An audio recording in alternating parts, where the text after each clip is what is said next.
আমার চ্যানেলের সকল বন্ধুদের স্বাগত। আজ আমি আপনাদের জন্য নিয়ে এসেছি গরম গরম পেঁয়াজি। একদম দোকানের মতো দেখতে আর খেতেও দারুণ।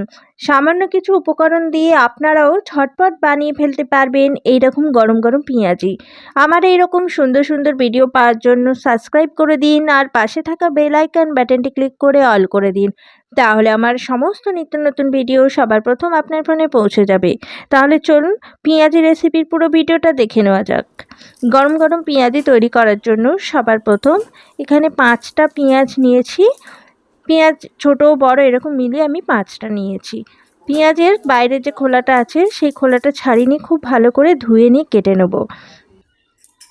দেখুন পেঁয়াজগুলো আমি এইরকম ঝিরিঝিরি করে মোটামুটি পাতলা করে কেটেছি, খুব বেশি পাতলাও করিনি আবার মোটাও রাখিনি, মিডিয়ামভাবেই আমি কেটে নিয়েছি। আর পেঁয়াজগুলো ছাড়িয়ে নিচ্ছি ভালো করে এইভাবে একটা বড় বাটির মধ্যে ঢেলে নিলাম যাতে মাখাতে সুবিধা হয়।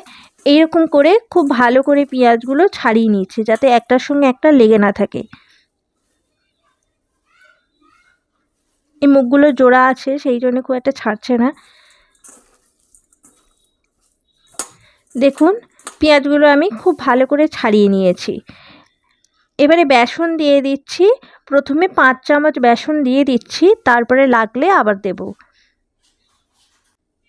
স্বাদ মতো নুন দিয়ে দিলাম। অল্প একটু প্রথমে জল দিয়ে দিচ্ছি। অল্প অল্প করে জল দিয়ে বেসনটা মাখিয়ে নিতে হবে। খুব বেশি জল দিয়ে যদি প্রথম থেকেই মাখতে থাকেন তাহলে পাতলা হয়ে যাবে, ব্যাটারটা খুব একটা পারফেক্ট হবে না। এইরকম অল্প অল্প করে জল দিয়ে আমি বেসনটা মাখিয়ে নিচ্ছি। আর একটু বেসন দিয়ে দিলাম, বেসনের ভাগটা একটু কম আছে, কিন্তু খুব বেশি বেসন দেব না, আবার খুব বেশি বেসন দিলে ভালো লাগবে না। আবারও একটু জল দিয়ে দিচ্ছি, অনেকটাই শুকনো আছে।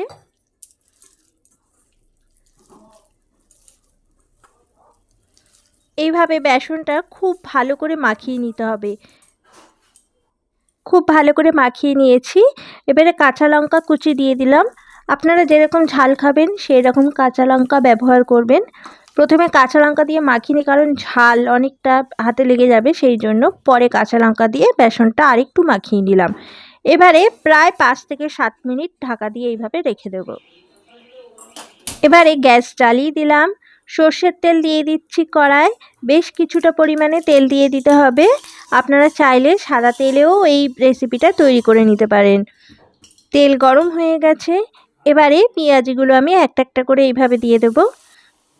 পেঁয়াজিগুলো যখন দেবেন খুব একটা ভালো করে শেপ দেওয়ার দরকার নেই, হাতে করে নিয়ে ছেড়ে দিলেই হবে। এইভাবে উল্টে পাল্টে আমি পেঁয়াজিগুলো ভেজে নিচ্ছি। আর গ্যাসের ফ্লেম আমি কিন্তু মিডিয়ামেই রেখেছি, খুব বেশি হিটে ভাজবেন না। তেল গরম হয়ে গেলে তারপরে পেঁয়াজিগুলো এইভাবে ভেজে নেবেন। ভেজে নেওয়া হয়ে গেছে, আমি তুলে নিচ্ছি। এইরকম ব্রাউন করে ভেজে নিতে হবে। পরেরটাও দেখাচ্ছি।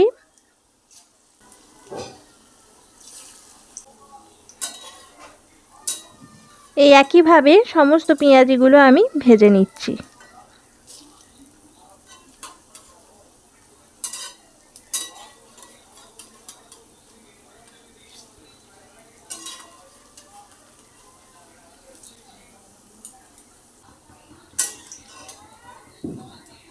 সমস্ত পেঁয়াজি ভেজে নেওয়া হয়ে গেছে, আমি পেঁয়াজিগুলো তুলে নিলাম। দেখুন কত সুন্দর হয়েছে, খুব ভালো লাগবে খেতে গরম গরম। আমি এখানে একটু সস দিয়ে দেব, তার জন্য দুটো বাটি দিয়ে দিচ্ছি। টমেটো সস দিয়ে দিচ্ছি প্রথমে। এই টমেটো সস আমি বাড়িতেই বানিয়েছি, আপনারা চাইলে এই ভিডিওটা আগে আমি পাঠিয়েছি দেখে নিতে পারেন। আর একটু কাসুন্দি দিয়ে দিলাম। দেখুন কত সুন্দর হয়েছে পেঁয়াজিগুলো, একদম দোকানের মতো দেখতে হয়েছে, খেতেও দারুণ হয়েছে। আমি একটা কেটে দেখাচ্ছি, একটু দেখুন। দেখুন ভিতরটা একদমই কাঁচা নেই, দারুণভাবে ভাজা হয়েছে। এই পেঁয়াজিটা যারা শুধু খেতে চান তারা টমেটো সস আর কাসুন্দি দিয়ে খাবেন, খুব ভালো লাগবে। আর যারা মুড়ি দিয়ে খেতে চান তারা শুধু শুধু তো মুড়ি দিয়ে খেতেই পারেন, খুবই দারুণ লাগবে। আমার ভিডিওটা যদি আপনাদের ভালো লেগে থাকে লাইক করে দেবেন আর কমেন্ট বক্সে জানাতে ভুলবেন না কিন্তু, আর বন্ধুদের কাছে শেয়ার করে দেবেন। আজ তবে এই পর্যন্তই, পরবর্তী ভিডিওতে আবার অন্য কোনো রেসিপি নিয়ে আসব। ধন্যবাদ।